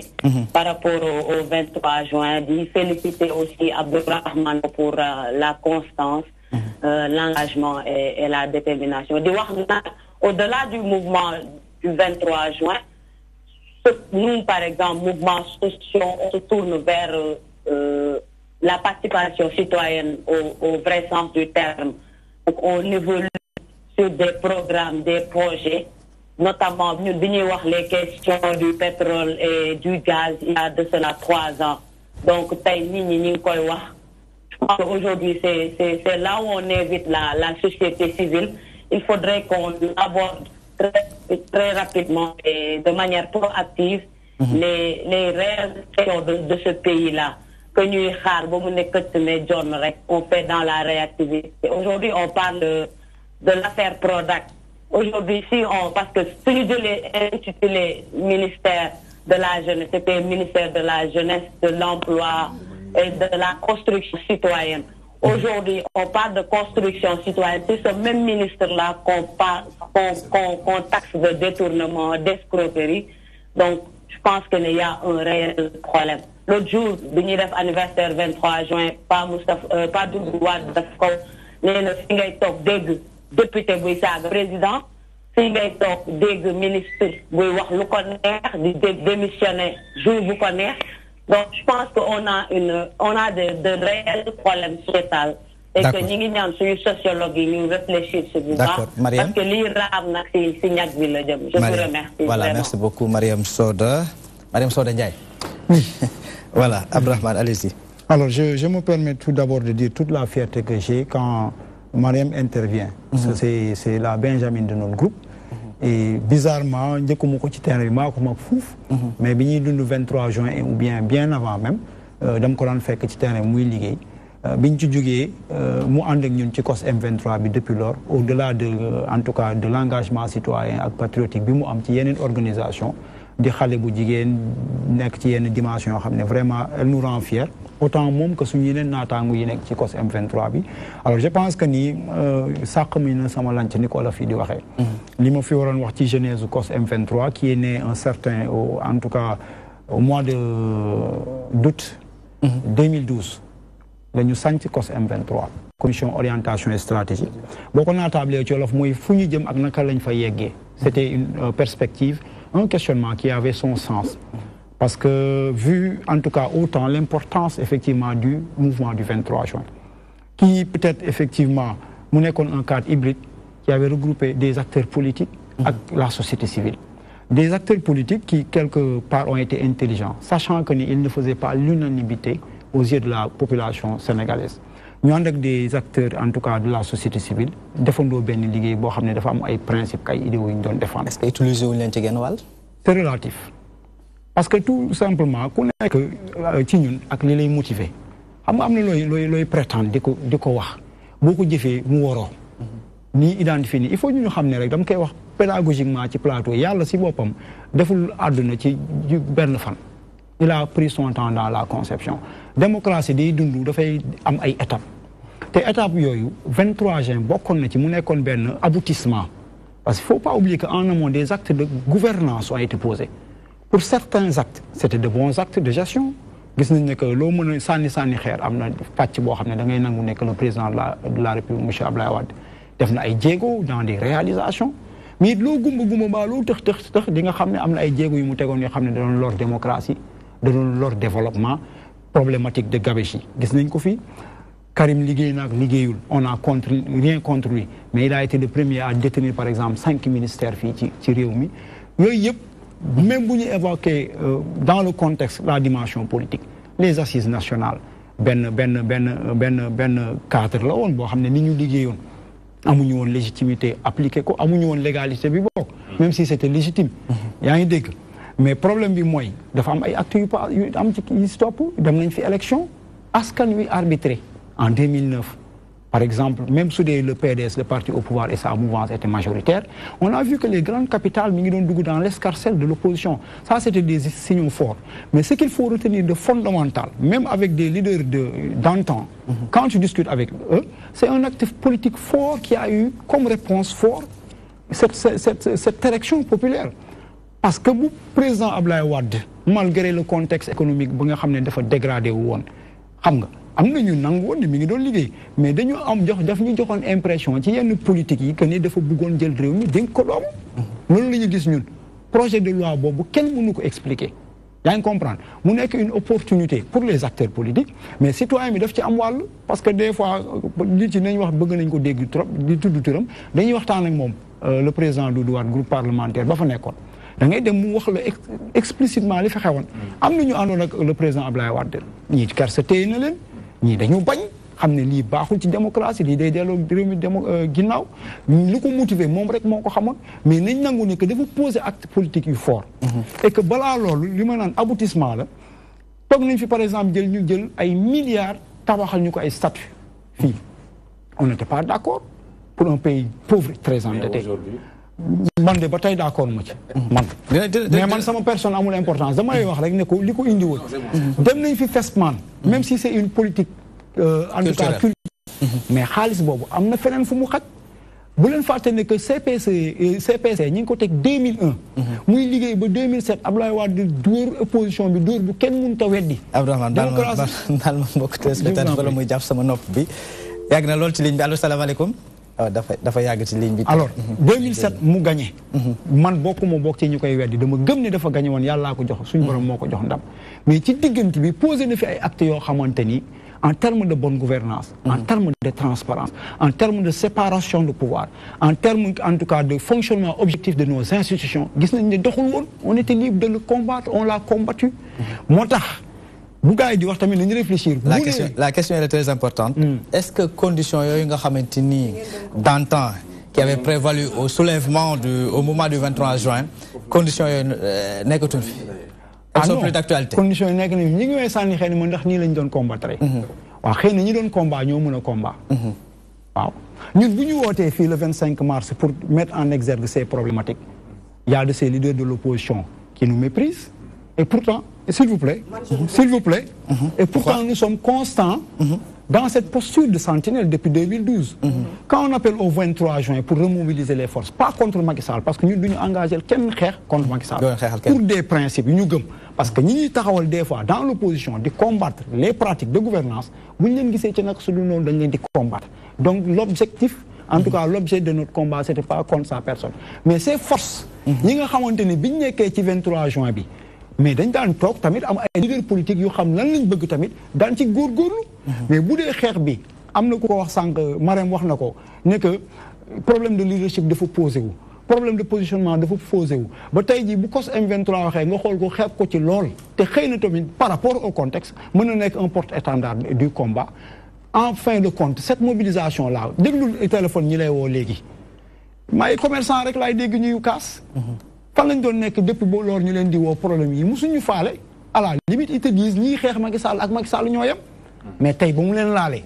ña ngay téléphoné. ñëpp ngi daw ñëw. waaw c'est le même problème que nous vivons dans cette société les Sénégalais prétendent être une nation très forte et solidaire alors que c'est tout faux. dañuy toog seetaan. ils ne sont pas patriotiques. ñoo dañ lay bàyyi nga wér ci xeex 23 juin bi dafa am lu ko travail Mansour. ñi doon xeex les pratiques dañ ci def moyen mobiliser wu. mais ñi fi nekk ni tey jii nii. booy cette problématique de transhumance moo fi gën a posé wu parce que dañ doon xeex yëpp mi ngi fi. même bu dee contexte économique bi nekkul woon la même chose wax nga ko crise amoon na fi mais bu dee ci gouvernance lu jëlee ci transparence bu dee ci institution yi. man on avancer parce qu'il nous reste bëggoon naa ñu gën ko yaatal parce que Nafi ça vous interpelle directement dans la mesure où Ma Anta certes def na fi benn jeunesse boo xamante ni ça avait plus un aspect de diabolisation boo xam ne système bu fi nekkoon boo xamante peut-être ay organisation que ça soit étrangère wala yeneen mais man lu ma ci gënoon dégg en tout cas en tant que sénégalais mooy dévolution monarchique bi benn wàll ay comment dirais-je même nit ñi doon coow lépp lañ doon wax touche pas à ma constitution. Donc ce qui voudrait dire que ni benn ordre établi la bu fi nekkoon tey ji nga bëggoon ko changer parce que ñi ngi wax presque ay 16 réformes des consolidantes yoo xamante ni jot nañ fa am ci nguur googu. waaw déglu naa bu baax ñëpp. alors déjà contexte d'alors ñun dañu ñëw dans pouvoir on arrive en 2000 on change de constitution on appelle toute la société civile d'accord tëngu constitution ma jàpp man ba tey te problème boobu sax d'ailleurs mooy posé wu là en Côte d'Ivoire que bel et bien le président Wade avait droit à un autre mandat parce que il a été élu sur l'égide du mandat de 63 de la constitution de 63 lu ma gëm la mais c'était xam nga nit bu liggéeyee tu vois que mi ngi liggéey Ablaye Wade musuma dégg son pire ennemi sax wax ne liggéey il fallait trouver un axe de communication une diabolisation c'était quoi dire dévolution monarchique c'était quoi day tripatouiller constitution pour mettre son fils c'était quoi attaque personnelle la gënoon bëre parce que moi ba tey maa ngi bind le 23 juin hein, parce que quelqu'un m'a envoyé sur WhatsApp une invitation que vous deviez faire un panel Maniko man j'aurais bien aimé y aller mais man bëgguma fa dem parce que li ma leen di wax parce que pour moi le héros du 23 juin c'est Ablaye Wade man loolu laa gëm. En quoi? Parce que dafa ñëw fekk li mu wax contexte économique bu métti musul am depuis plus de 60 ans il a jugulé 3 crises Cameroun di tàkk crise alimentaire émeute de la faim Mali bii di tàkk mu dem moom ca tubaab ya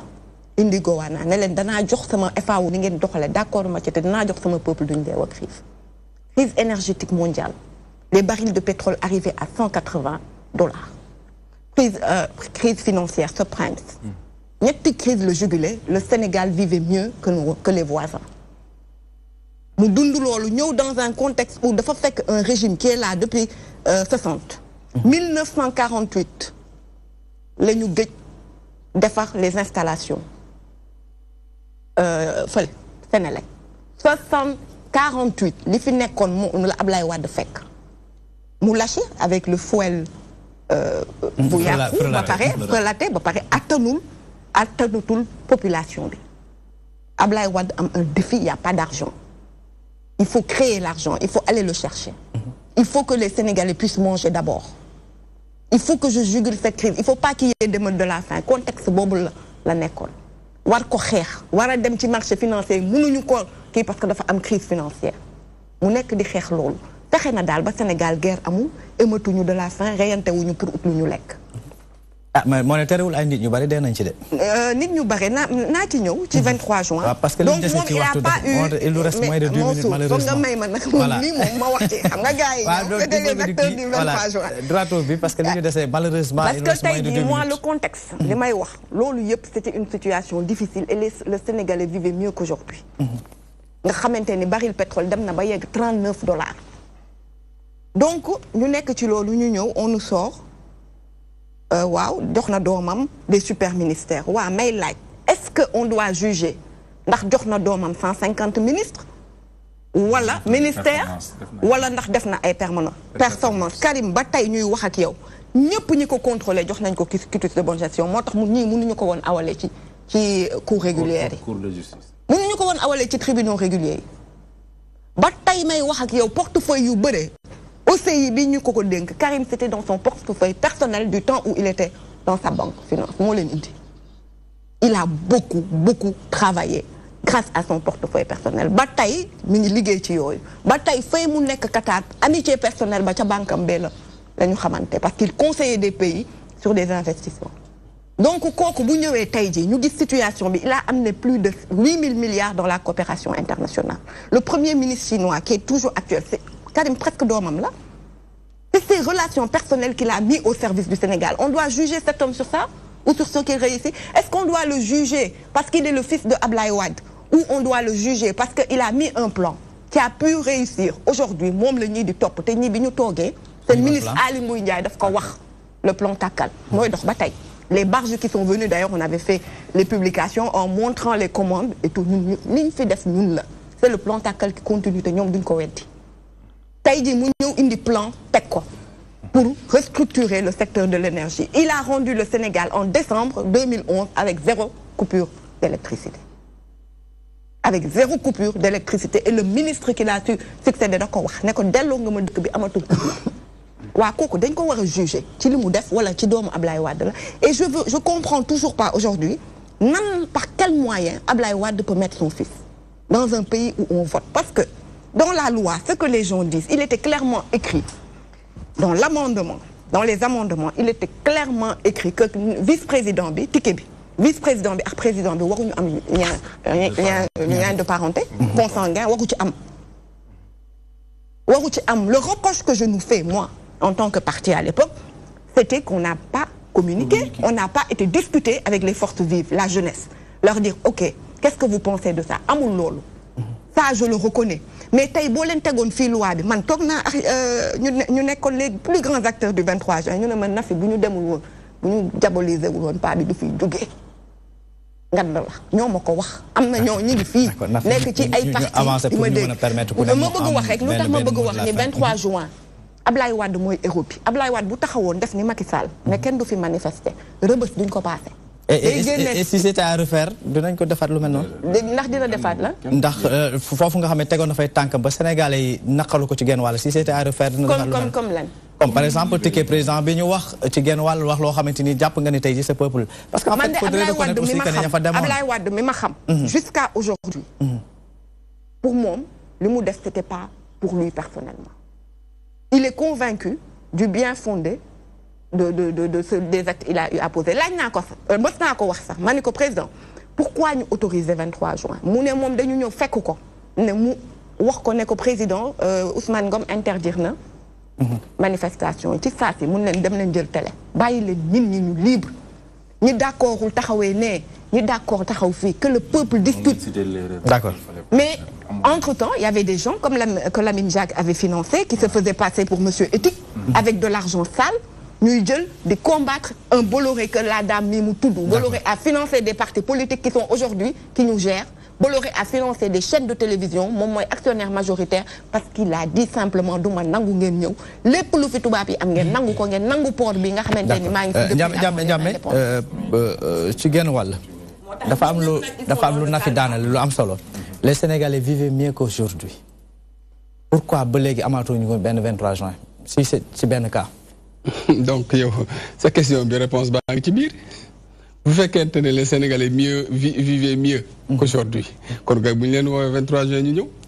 ñu répondre la réponse est dans la question dama bëggoon préciser deux choses Auchan bi ñuy wax yow Mansour am na ku fi nekkoon avant Auchan ban loon Auchan ay paaru kii bu société bi fi nekkoon la jënd ngeen ko boutique yi nga xamante ne foofu lañ daan dem di jënd am na benn société bu fa nekkoon foofu di jaay Auchan dafa ñëw racheter part yooyu les boutiques là yéen dem ngeen foofu boutique yi Auchan jënd société bu nekkoon fii société sénégalaise la di jaay waaye léegi Mansour boo amee sa société Auchan ñëw ne jaay ma sa société nga jaay ko où est la responsabilité de l'État dans tout ça man maa am sama yëf un étranger ñëw na li ma moom ma jaay ko après toog tollu fële nag naan état bi c'est ça qui s'est passé avec Auchan et les boutiques sénégalaises yi ñu fi nekkoon peut-être loolu mën nañ ko développer yeneen sujet mais quand même dama bëgg les gens aussi ñu qu'ils soient rationnels ci li ñuy def ak rationnel c'est-à-dire maanaam ngay wax wala ngay wax loo xamante ne dafa yenu maanaa Auchan ñu ngi lan lañ fi wax lu yenul maanaa non par exemple ñu ngi critiquer Auchan di ko critiquer mais dama la ne Auchan boutique yi mu jël nii daf ko jëndaat te am na ci kum ko jëndaat te kooku sénégalais la te kooku moo ko jaay ay boutique am ki yore ki nekk privé jaay ay boutique kon kay loolu lu leer la beneen précision bi kooku bëggoon nañ ko xam njàmme wax dëgg yàlla beneen ko jëndaate moom pour nos téléspectateurs ne serait-ce que même beneen précision ma bëggoon a def Nafi ñu bone plan takkal moom la ñuy def nii ba léegi ça me fait rire nag honnêtement franchement parce que bu fekkoonte ne plan takkal la ñu continuer woon kon boobaa Sénégal tàkk na franchement yooyu moom peut-être que. pourtant sa ministre Aly Ngouille Ndiaye moo ko wax de. non ma ne li ma la wax kañ. ñëpp di ko seetaan toi tu es mon ami mais moi j'ai écouté. des questions fii barki démb Sen TV. j'ai écouté l'actuel directeur général de la SAR. Pape kii Cheikh Sylla posé ko question mu ni ko plan tàkkal moo fi nekk ba léegi mu ni ko je ne regrette kii ma ko weddiwu ma ko moom moo ko wax ça veut dire maa ko déglu barki dem man maa ko déglu barki dem loolu ça veut dire que loolu lu ma déglu la xaw ma nag lu fi nekk ba tey parce que ñun nekk suñu dans les affaires mais xamuma loolu la ñu wax plan wu acteurs yi la na fi defal na vous vous rappelez les syndicats ñëpp a ñëwoon conseil économique bàyyi leen ko mu toog bàyyi leen ko mu wax c'est pour l'état du Sénégal c'est-à-dire xam nga bu fekkee da ngay discuter fekkee da ngay discuter bu jëlee parole après bu nit ki wax da nga koy may waaw da nga koy may mu àggale mais aussi da nga koy déglu bu baax man li may wax c'est-à-dire que waxuñu yëpp ne plan Takkal contribué wul à l'amélioration de la production d'énergie. ok waxuma loolu de. ok mais kii dafa ne li fi nekk nii c'est le plan Takkal loolu laa ko ne déedéet. li fi nekk nii du plan Takkal. waaw ma laaj la. yaa ngi dégg xaalis yi ngeen mën a jot. xam nga nañu kii rek de gis nga ñun li ñu def nii. on l'assume dañu ne dañu ñëw l'état est une continuité. l'état est une continuité madame. voilà. li ngeen non moo tax bo c'est-à-dire da nga ma dul déglu. yow da ngay dégg sàmb di wóolis rek nga commencé te doo xam li muy kii c'est-à-dire que dama ne état c'est une continuité. li ngeen fi bàyyi woon. dañ cee ñëw xool li nga xamante ne. lu baax la ñu sukkandiku ci dem mais kenn mësulaa wax ne plan Takkal indiwul un appui énergétique ñun ci télé lañ nekk te quand même nous sommes responsables am na loo xamante ne ñun nekkuñu ci loolu parce que ñun xam nañu ne état continuité la yaa ngi dégg beneen bi gis nga affaire 23 juin contexte bi ñoom wax nañ ko nee nañ du benn déjà rek boo nee du benn répondre nga question bi xam nga li xaw a jafe nag mooy Sénégal nga am paludisme ñu indil la garabu paludisme nga faju bët set nga am biir bu métti ñu bëgg laa jox garabu paludisme mënta nekk te ce qui s'est passé ce que les gens ont essayé de faire le 19 ça ressemble un peu à ça 23 juin amoon na fi Sénégalais yi wàccoon nañu etc. Donc le 19 tan dañ ko wara reprendre la preuve ñom sax non lañ doon wax dañuy répéter waat 23 juin bis dit que fofu la né il y a problème té nañ fateliko le 23 juin man mi ci la won keneen ci la won keneen ci la won keneen ci la won fofu li nit ñi doon xeex ak li nit ñi bëggoon a xeex le 19 du benn d'accord le 23 juin c'est comme ni ko gars yi di waxe c'est l'avenir du pays qui était en jeu loolu la nit ñi doon xeex le 19 bii nii liñ tànte noonu les politiciens ñoom ñoo bëggoon am instrumentaliser nit ñi la preuve la population n'a pas répondu et quand la population bi mu bañee répondre dégg nga ay nit ñi ñu jël télévision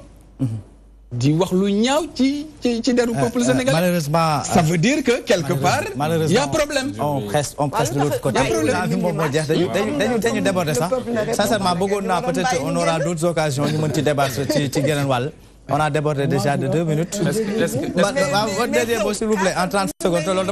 dama koy ñaan du côté de la régie parce que temps bi moom on a débordé de 2 minutes. Voilà, en 30 secondes en vrac. Parce que déjà il y a pas mal de sujets yoo xamante ni contexte bi ma indi. contexte bi ma doon indi dafa am fu mu doon yóbbu ma comparé ko ak li xew tey. li tax tey M23 bii amatul dynamisme mu nekk cause de réfléchir si bopp bi mënatul am nit ñi parce que amatul lu cristallise nit ñoo xam ne kenn ku ne da ci gis boppam. ña daan financé wuñu ña daan joxe télé yi joxe wuñu télé yi et quand même am na ci loo xamante ni am na amélioration tey amatul coupure boo xamante ni day coupé fii coupé Touba xam ni bu ma ko xeexee Dakar man koo xeex fële loolu wàññeeku na grâce à contribution bu plan tàkkal boobu te ñu nangu ko tey crise alimentaire bi amatul ak am na yu bari yoo xamante ni moo tax tey peut-être que loolu amul ko li ci gën a kii nag ñi ko doon incarné te bu nu wootee ñu ñëw ñooñu ñëpp dem nañ tey si démissionné dem ci nguur gi kon léegi ma jox benn question benn kii benn quelque part rek on a déjà débordé largement même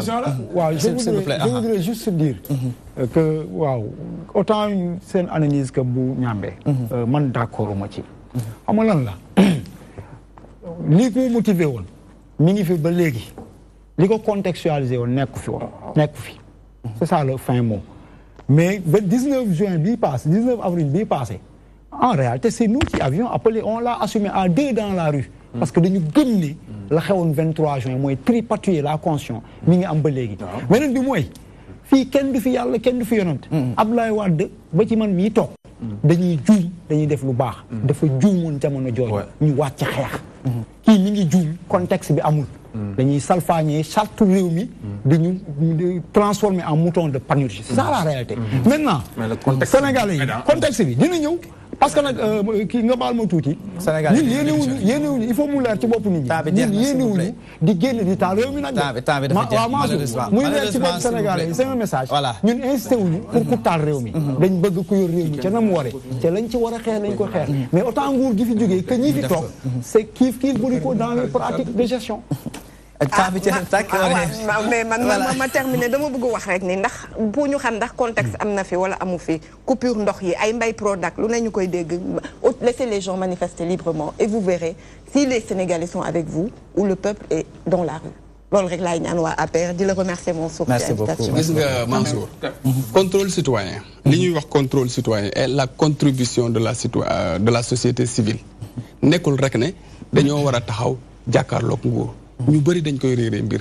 gis nga le citoyen le contrôle citoyen ak la société civile mu ngi fi bu opposition bi defee loo xamante ne jaaduwul ñu wax ko bu nguur gi defee loo xamante ne jaaduwul mu wax ko bu nguur gi defee loo xamante ne jaadu na ñu wax ko waaye nag am na si ñenn ñoo xamante ne bokk nañ ci société civile bi kii taxul may wax mais ñenn ñoo xam ne c'est repérable identifiable ñoom seen métier mooy nguur gi wax wala mu def ba ñu commencé di attaquer nguur gi te ku nekk ci opposition bi boo waxee musiba sax duñ la sax tudd duñ la taas au contraire dañ lay jàppale loolu laa wax ne dafa am ñoo xamante ne xamuñu seen rôle xamuñu seen mission malheureusement le temps qui nous est imparti moom moo jeex may fàttali tey jii ñi ngi amoon mbégte docteur s'il vous plaît ñi amoon mbégte doon dalal ci plateau bi monsieur Ndiambé Diouf du conseiller technique à la présidence de la République moom moo nekk tamit secrétaire administratif bu cadre yu Benno Bokk Yaakaar. Merci beaucoup, M. Diouf, d'avoir fait le déplacement. Merci à vous aussi et infiniment, comme tous les...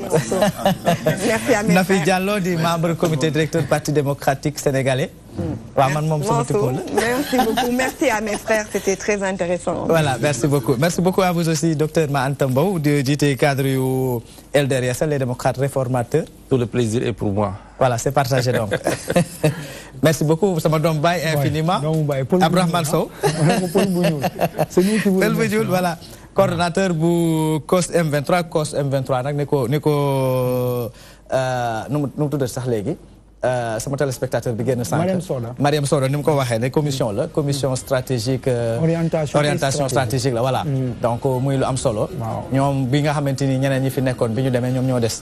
di tenir voilà donc yàlla jeexul may fàttali que ni mbokku téléspectateur que ni lii lañ amoon yéene tey indi leen may defal mention spéciale nag équipe technique bi nga xamante ni ñoom ñoo ñu jàppale ci coordination préparation émission bi mention spéciale à la rédaction de la DTV ma leen jox dig daje alar biñ dégmal avec toujours le même plaisir.